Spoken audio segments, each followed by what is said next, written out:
CBS 라디오 김현정의 뉴스 쇼. 자, 이번에는 용산 이전에 이제 문제가 없다는 의견 앞에서 들으셨으니까요. 용산 이전을 바라보는 우려의 목소리도 한번 들어보겠습니다.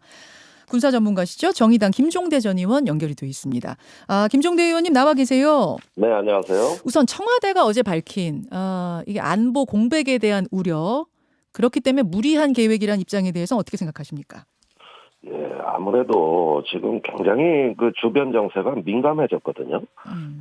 사실 새 정부 출범에 따라 가지고 북한의 추가 도발이 있을지도 모르겠고요.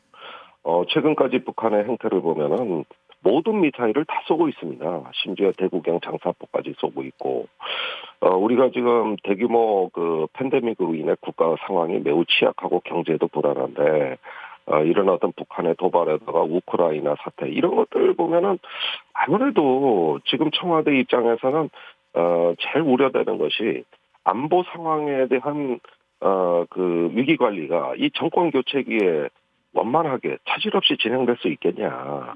이래서 어떤 NSC 회의를 열어가지고 이 그 무리한 어떤 지금 당선자의 용산 이전이 네. 자칫하면은 국방부 이동 중에 여러 가지 그 안보 상황을 또 초래할 수 있으니 이런 부분에 대해 조금 더 안보 상황을 검토하고 가능하다면 시기를 좀 조정해서라도 일단은 인수인계가 원활하게 이루어지는 게 우선이지 대통령이 뭐 용산에 곧날짜에 있냐 없냐 이 문제는 오히려 부차적이다. 저는 그렇게 본 것 같아요.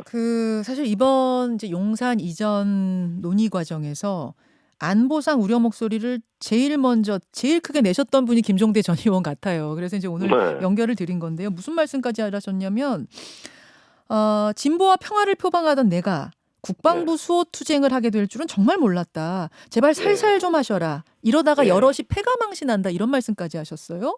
예. 아니, 패가망신한다라고 생각할 정도로 이번 이전 계획을 위험하게 보십니까?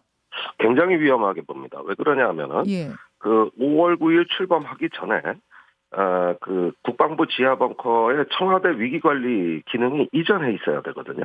그래야 출범해서 위기관리를 하실 거 아닙니까? 그다음에 경호처도 국방부로 들어와 있어야 되는데 네. 이중 권력이 계속 그 운영이 되는 거예요. 대통령의 그 위기관리 보좌 기능, 경호 기능, 거기에다가 국방부는 또 이사 중이고 이렇게 되면은 어떻게 되느냐? 현직 대통령이 엄연한 국군 통수권자지만 네. 사실상 국가 기능은 이원화돼서 국방부 장관이 당선자 지시를 받아야 되는 건지 대통령 지시를 받아야 되는 건지 또 경호실은 누가 우선적으로 경호해야 되는지 그다음에 용산의 그 경호도 굉장히 취약한 상황인데 이런 부분에 있어가지고 어떤 하나의 어떤 그 국가의 민감한 안보 상황 관리가 차질을 빚을 수도 있다. 더군다나 국방부는 일단 정권이 끝나는 5월 9일 12시까지 현 위치에서 네. 국군 통수권자 지시 받아야 돼요. 사실은 이 이사를 하고 뭐 국방부가 사방팔방으로 흩어지고 지하 벙커는 국방부가 쓰는지 당선자가 쓰는지 이런 애매모호한 상황을 만들지 말고 만약에 이전을 하려면은 지금 대통령 퇴임하신 이후에 그때 가서 체계적으로 계획 잡고 해라.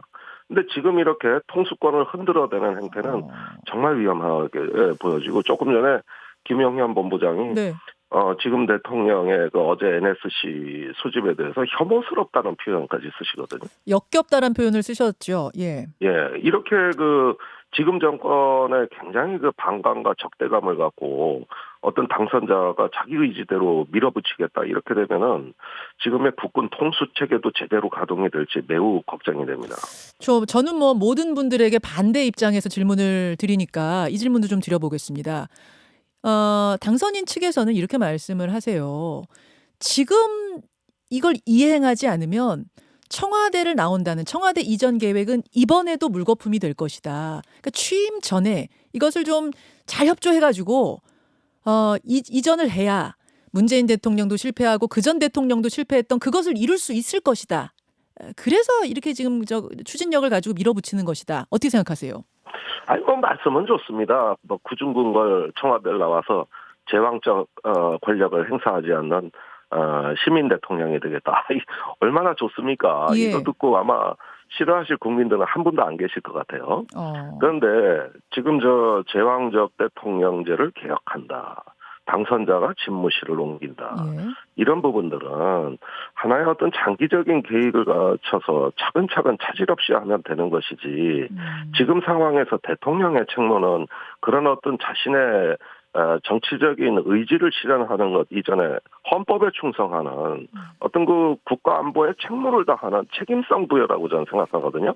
아니 미국에서 저 대통령 인수인계할 때 핵가방을 인수하는 이유가 뭡니까? 네. 1분 1초라도 핵무기의 어떤 전쟁에 허점을 보이지 않겠다. 이런 의지거든요. 그러니까 그 선임 대통령이 후임 대통령한테 핵가방 넘겨주는 거 1분 1초의 공백도 허용하지 않겠다는 상징적인 것이다 이 말씀이세요. 그렇습니다. 그런 걸 국민들한테 보여주는 거예요. 아하. 이렇게 안보 상황이 뭐 상황실이 또 위기관리센터가 막 사방팔방 흩어지고 이런 부분들보다는 어떤 면밀한 국가 안전에 대한 대통령의 높은 책임성. 네, 그 네. 속에서 나는 국가와 헌법을 지키겠다고 하는 어떤 결연한 자세를 먼저 보여주고 그리고 저기 평소 꿈꿔왔던 정치개혁이라든가 뭐 어떤 권력구조개혁이라든가 이런 것들은 나름대로 법과 절차에 의해서 진행하면 되는 것이지 단 하루도 청와대 못 들어가겠다.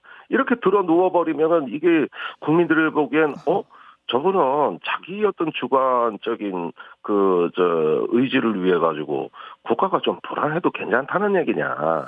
이렇게 비춰지니까 우려 사항이 되고 자꾸 기대감이 줄어드는 이런 어떤 상황까지 나오는 거 아니겠습니까? 그 비용 문제는 어떻게 생각하세요? 이제 민주당에서는 1조가 훨씬 넘을 거다 이렇게 얘기하고 있고 국방부에서는 5천억 정도를 아마 예산으로 뽑은 모양입니다. 근데 앞서 네. 김용현 팀장께서는 5천억보다는 훨씬 적을 것이다 이렇게 말씀하셨어요. 민주당이 너무 부풀렸다. 뭐 기초적인 인프라는 이미 갖춰져 있는데 너무 부풀렸다 이런 말씀도 하시더라고요. 제가 김용현 지금 TF장께서 말씀하시는 거 들어봤는데요. 예. 정말 모르셔도 너무 모르신다. 이분 굉장히 고위장성을 지내신 분인데 네. 아까 뭐 합참이 이전하는데 1,200억 그것도 사실은 덜 들 거다. 네네. 남태령의 수도방위 사령부 가면 다 갖춰져 있다. B1이라는 문서고 벙커에 방어시설 다 돼 있다 이러거든요. 네. 근데 합참은 그 지하 벙커로 이전하는 게 아닙니다. 따로 건물을 지어서 나가는 거예요. 수방사에. 그렇죠. 예. 그 벙커는 전쟁 나면 들어가는 데프콘 3 전쟁 나면 들어가는 데인데 예. 무슨 거기에 방어 시설이 있다. 이 얘기는 하실 필요가 없는 얘기거든요. 어차피 그럼 새로 지으면 또 방어 시설 새로 만들어야 되는데 그 돈이 상당히 든다 그 말씀이세요? 그렇죠. 막 이런 얘기도 아까 섞어서 하시고 그다음에 국방부가 합참으로 들어가서 이전 비용 없다 이래는데 네. 아시다시피 합참 건물은 국방부보다 좀 건물이 작거든요.